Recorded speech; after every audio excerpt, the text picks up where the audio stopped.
Good morning student. In this video I am going to start practice questions. First question read, which of the following is not matter? Light, air, ice, milk. So what is your answer? Light. Light is not matter because it does not have matter are only those which occupy space and has mass. But light, in case of light, it does not have mass and does not occupy space. That's why light is not matter. Now move on to the next question, means second question. Which of the following is correct, is not correct statement? आपको ऐसा statement ढूंढना है जो correct नहीं है. तो matter has mass and volume. Matter के पास मास भी होता है और वॉल्यूम भी होता है, इसलिए हम उसको क्या बोलते हैं? मैटर बोलते हैं. Second statement, early Indian philosopher classify matter in the form of 5 basic element called पंचतत्व. तो अर्ली इंडियन फिलोसफर ने क्या कंसीडर किया कि कोई मैटर जो होता है वो 5 बेसिक एलिमेंट का फॉर्म से बना होता है. ठीक है, ये 5 बेसिक एलिमेंट का नाम आपको याद होना चाहिए. ओके, तो this statement also correct. Now third statement, matter is made up of particle. ठीक है, तो जो मॉडर्न साइंस है, मॉडर्न साइंस क्या कहती है कि जो मैटर है वो मेड अप होता है पार्टिकल से. मतलब कोई भी मैटर जो है वो पार्टिकल से बना है, मीन्स एटम और मॉलिक्यूल से बना है. ठीक है, नेक्स्ट स्टेटमेंट में जाते हैं.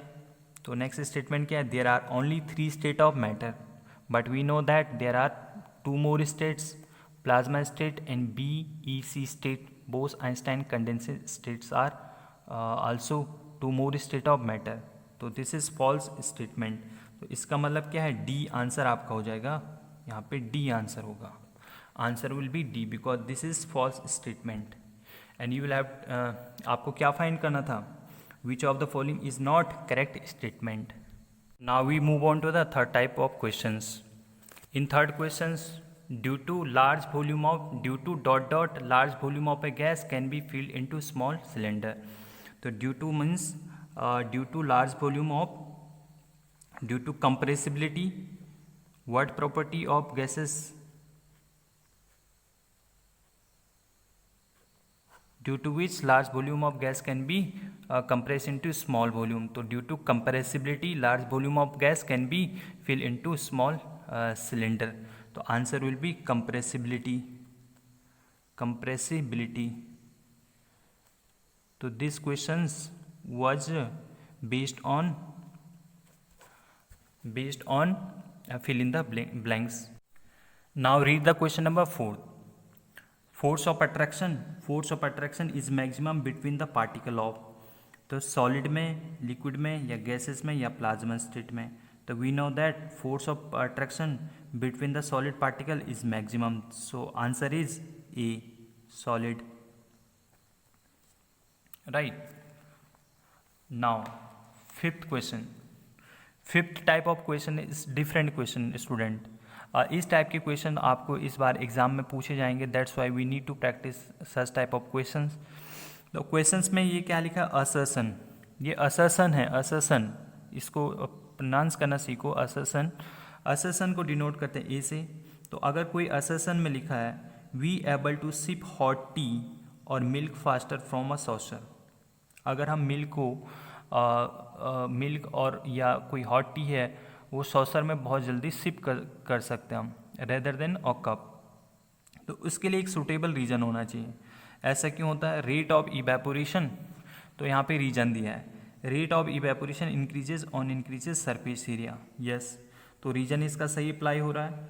We are able to sip hot tea और milk faster from a saucer, मतलब plate, rather than a cup, है ना. तो सॉसर से हम जल्दी से सिप कर पाते हैं हॉट टी और हॉट मिल्क को, रेदर देन अ कप के बजाय. तो उसका रीजन क्या है? Rate of evaporation increases on increase surface area, क्योंकि सॉसर का सरफेस एरिया इंक्रीज होता है देन द कप. ओके, तो अब हम आंसर भी उसी आंसर फाइंड आउट करेंगे. तो आंसर में हमें किस टाइप के आंसर मिलेंगे? ऑप्शन मिलेंगे both A and R true and R is the correct explanation of A. A भी ठीक है, असर्शन सही है, we are able to hot tea और milk faster from a saucer rather than a and cup.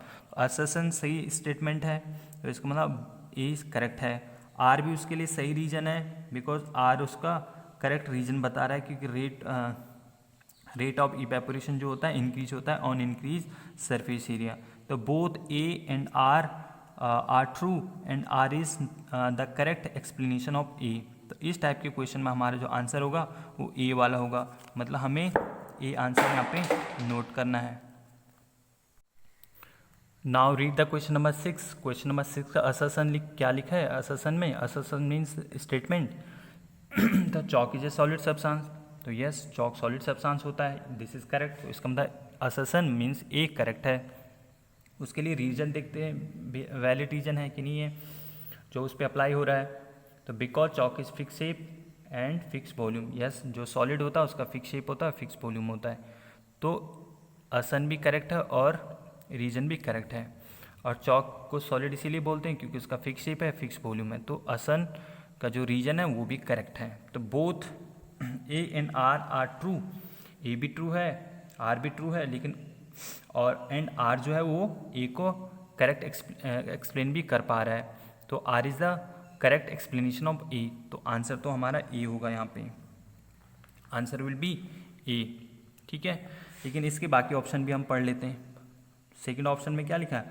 Both A and R are true. कभी कभी ए and R true तो हो सकते हैं, लेकिन हमें देखना R is not correct explanation of A. लेकिन आर उसका वैलिड रीजन बता रहा है या नहीं बता रहा है? अगर ट्रू है लेकिन उसका वैलिड रीजन नहीं बता रहा है तो दैट मीन्स हमारा आंसर क्या होगा? बी होगा उस केस में। ठीक है, सी ऑप्शन में देखते हैं। सी में क्या लिखा है? A is true, R is false. कभी कभी क्या होता है? ए ट्रू होता है, आर टोटली फॉल्स होता है। ठीक है, तो उस केस में हमें क्या देखना है कि ऑप्शन हमारा क्या रहेगा? सी रहेगा।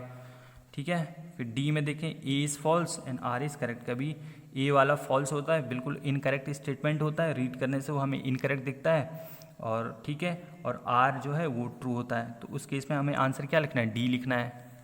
तो अब आगे हम क्वेश्चन देखते हैं, उसमें हमें और ज़्यादा क्लैरिटी आ जाएगी। क्वेश्चन नंबर 7 है। क्वेश्चन नंबर 7 का आंसर क्या लिखा है?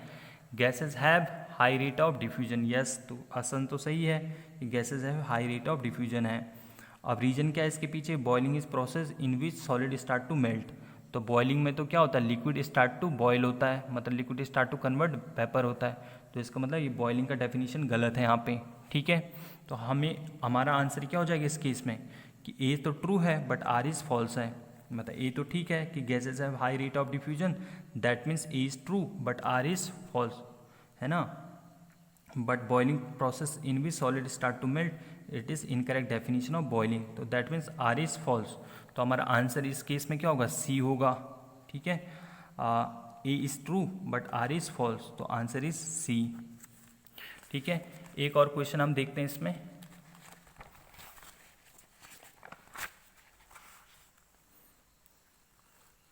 क्वेश्चन नंबर 8 का आंसर पढ़ो। In a solid have large space between particle.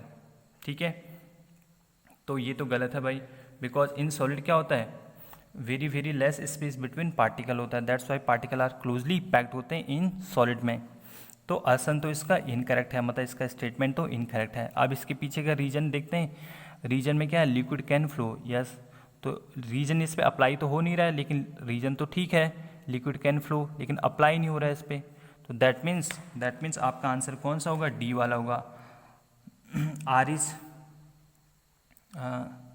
That means आपका आंसर होगा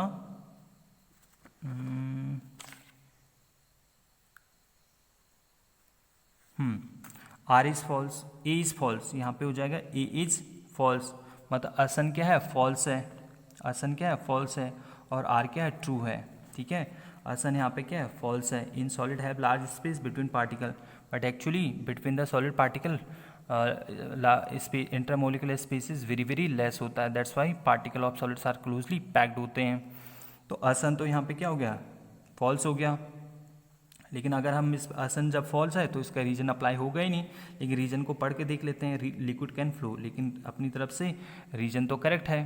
ठीक है, वो अप्लाई नहीं हो रहा है, तो दैट मीन्स रीजन तो करेक्ट है, तो आर इज ट्रू है, तो रीजन ट्रू है। तो दैट मीन्स आंसर क्या होगा? डी वाला होगा इस केस में। तो इस टाइप के क्वेश्चनों की प्रैक्टिस आपको मस्ट है, and this type of questions can be possible only when you watch videos which I recorded for you very carefully, or also read the NCERT book. That will makes lots of help in your study.